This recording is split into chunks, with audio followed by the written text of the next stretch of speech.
आप तीनों का स्वागत है यहां पर। शुरुआत करूंगा सुपर्ण जी, और नाम जो कि है, आप जो कुछ भी बनाते हैं, चाहे वो बंदा हो या फिर फैमिली मैन हो या भी राणा नायडू, उसकी बहुत तारीफ भी हुई। कहीं ना कहीं आप जो हमारे सोसाइटी में क्राइम होता है उससे इंस्पायर हैं। आपको लगता है कि जो सोसाइटी में हो रहा उन्हीं चीजों को हम पर्दे पर, चाहे छोटे पर्दे पर या बड़े पर्दे पर उतारूं? आई थिंक मेरा मानना यह है कि हम जो भी बनाते हैं वो सोसाइटी से प्रेरित होता है, और उसी की असलियत हम बयान करते हैं, समटाइम्स फिक्शनलाइज करके, कभी छुपाकर, कभी नाम लेकर, और कभी फीलिंग्स को हाइटन करके। बट समवेयर फिल्में या शोज जो आप देखते हैं, ये सोसाइटी के बुक कीपर्स हैं। आप सोसाइटी में, कल्चर में किस वक्त, किस दौर में क्या हो रहा था, जब भी आप किसी फिल्म को देखते हैं तो आपको पता चलता है कि ये उस वक्त के हिस्ट्री कीपर है एक तरीके से। तो मैं मतलब एक एक्स जर्नलिस्ट रह चुका हूँ, रीडिफ में काम करता था, तो मुझे एक तो इन्फॉर्मेशन जंकी हूँ, और दूसरा आई थिंक कैरेक्टर्स को समझने में और उनके मोटिवेशंस को समझने में मज़ा तब ज़्यादा आता है जब वहाँ क्राइम हो। उसमें मतलब लोगों को चाट पसंद है, मुझे क्राइम पसंद है। जी, वाह, बहुत खूब। मेरे देसाई साहब, आपसे सवाल पूछूं, लेकिन एक सवाल जिसका जवाब यहाँ बैठी हुई ऑडियंस भी जानना चाहेगी बहुत बेसब्री से। मिर्जापुर पार्ट 3 कब? ऑन द वे है, ऑन द वे है, आ रहा है। ऑन द वे, फिर भी एक कितना और इंतजार? I can talk about it.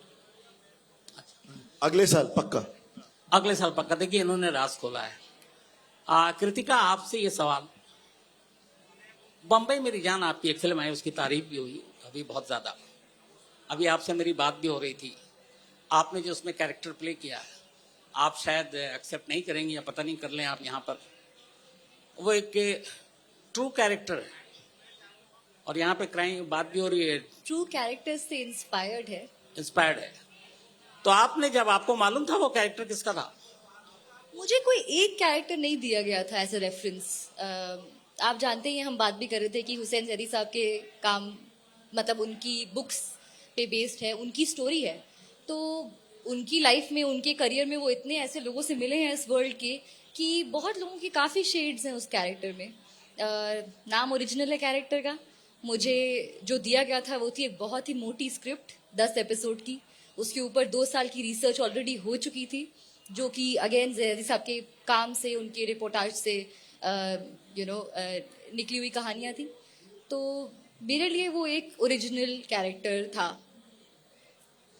मेरा आपसे जानना चाहेंगे, मिर्जापुर जैसी सीरीज बनाने के लिए, और एक आप खास लोकेशन चुनते हैं, एक जगह की एक कहानी है, नाम से ही है मिर्जापुर, लेकिन उसके कैरेक्टर जो है, मुन्ना हुआ, कालीन भैया हुए, ऐसी क्या चीज है जो मिर्जापुर को लोगों ने इतना प्यार दिया? क्या वो, मतलब फिर बात वही ट्रू क्राइम पे आती है, क्या हमारी सोसाइटी में इस तरह के क्राइम और ऐसे इंसिडेंट्स होते हैं जिसको देखने के बाद लगता है कि अरे ये तो मेरे पड़ोस में हुआ था, अरे ये तो वैसे है जैसे कालीन भैया है?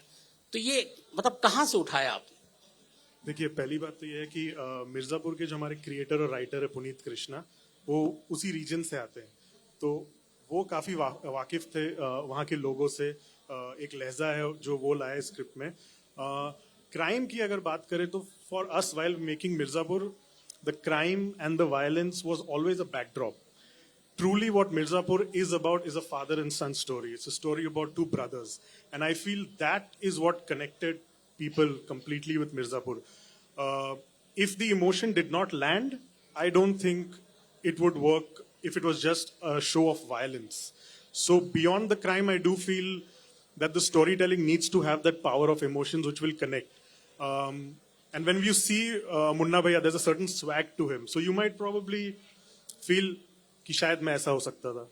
Then if there is Vikrant Masi's character Bablu Bhaiya, he brings the level-headedness, the conscience. So if there is a glorification of violence on one side, he questions it.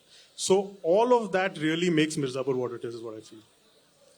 सुपर्ण, आपने जैसा कहा कि आप जर्नलिस्ट भी रहे हैं, तो जर्नलिस्ट होने का एक तो आप राइटर भी हैं, तो उसका फायदा कहीं ना कहीं आपको, जो अब आप कर रहे हैं काम, उसका मिला उसमें? आई थिंक मैंने शुरुआत में ही अपने करियर के, जब मैंने रोहित शेट्टी की फिल्म जमीन लिखी थी, तो मेरी आखिरी जो मैंने स्टोरी की थी एज जर्नलिस्ट उस IC-814 का जो हाईजैक हुआ था, जो प्लेन कंधार में गया था, उसको मैंने यूज करके हमने अपना प्लेन पाकिस्तान भेज दिया था और अजय देवगन और अभिषेक वापस लेकर आए थे। तो मैंने जो जो जर्नलिज्म में कहानियां की हैं और जो जो कुछ यूज कर पाया हूँ वो आज तक कर रहा हूँ। और आई थिंक अनफॉर्चुनेटली क्राइम एक ऐसी एक इलनेस ऐसी है, बीमारी जो कि खत्म नहीं होती है। एज अ राइटर वो मुझे हमेशा खाद देती है कुछ नया क्रिएट करने के लिए, but it is the nature of the beast. इनका राइटर हैं, कैरेक्टर क्रिएट करते हैं और फिर पर्दे पर आता है, आप उसको निभाती हैं। जब आपने बम्बई मेरी जान में जो कैरेक्टर आपने निभाया था, आपको पता है, आपने भी बताया कि हाँ वो किसका कैरेक्टर है। आप जब ये रोल मिला, आपने उनके बारे में जानने की कोशिश की कि ये आपा हैं कौन, किस तरह की इनकी लाइफ स्टाइल है, क्या हैं, कैसे हैं, क्योंकि आप भी एक महिला, वो भी एक महिला, लेकिन आप सब में इतना, मतलब आप दोनों में किस कैरेक्टर को जो प्ले किया और जो रियल, मैं नाम ही ले लेता हूँ हसीना पारकर, तो कितना फर्क है। नाम आप ले रहे हैं, मेरा नाम था मुझे लगता है सारे बैठे हुए सब जानते हैं दाऊद मेरा इब्राहिम की नाम है, बहन वही हसीना मेरा नाम पारकर। रहेगा अगले सीजन में। जो वर्ल्ड है, मैं मुंबई से नहीं हूँ, मैंने उसके बारे में सिर्फ सुना था, पढ़ा था। उस वर्ल्ड को जानने के लिए ऑफ कोर्स रिसर्च करनी पड़ी, बहुत बातें की डायरेक्टर और हमने, राइटर्स और हमने, जो हमारे डायलॉग राइटर्स हैं अब्बास दलाल, हुसैन दलाल, वो साउथ बॉम्बे में रहते हैं, वो बहुत अच्छे से जानते थे। अगेन लहजा, एक डायलेक्ट पकड़ना था वहाँ का, जो वो मिल्यू, वो स्ट्राटा, उसको समझने के लिए हमने कई लंबे लंबे डिस्कशंस किए और फिर बहुत कुछ उस स्क्रिप्ट से भी निकला। आपने सही कहा कि जो कैरेक्टर है वो एक लड़की है, मतलब मेरी ही एज की, इनफैक्ट यंगर देन मी, और कहने को वो किसी की बहन है, ऑफ कोर्स बेटी है और कॉलेज जाती है रेगुलर, बट उसकी जो मोरालिटी है वो इतनी डिफरेंट है मुझसे। और हम मतलब उस पूरी फैमिली में जो जो चीज़ें उन्हें ड्राइव करती हैं वो इतनी अलग है हम लोगों से। उनका आइडिया ऑफ जो सर्वाइवल है या बदले की जो भावना है, वो हम उस तरह से उन इंस्टिंक्ट्स पे एक्ट नहीं करते।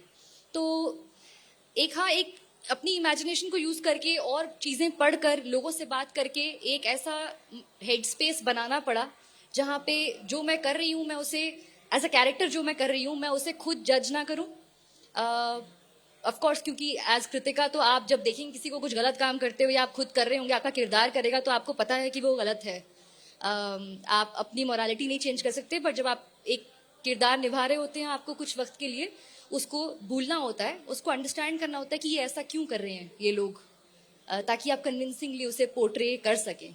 और जैसे कि मीर ने भी पहले कहा था कि वही है दो पहलू मोरालिटी के, आप दिखाते हैं किसी को कुछ बुरा करते हुए, फिर आप उसका कॉन्सिक्वेंस दिखाते हैं, या किसी और को दिखाते हैं उसे क्वेश्चन करते हुए कि ये क्या हुआ, इन्होंने ऐसे काम किए पर इनका फिर क्या हुआ जिंदगी में। And that's how you get to know. और ऑडियंस हमारी स्मार्ट है, वो फिर ये डिसाइड कर सकती है कि उन्हें क्या रास्ता चूज करना है।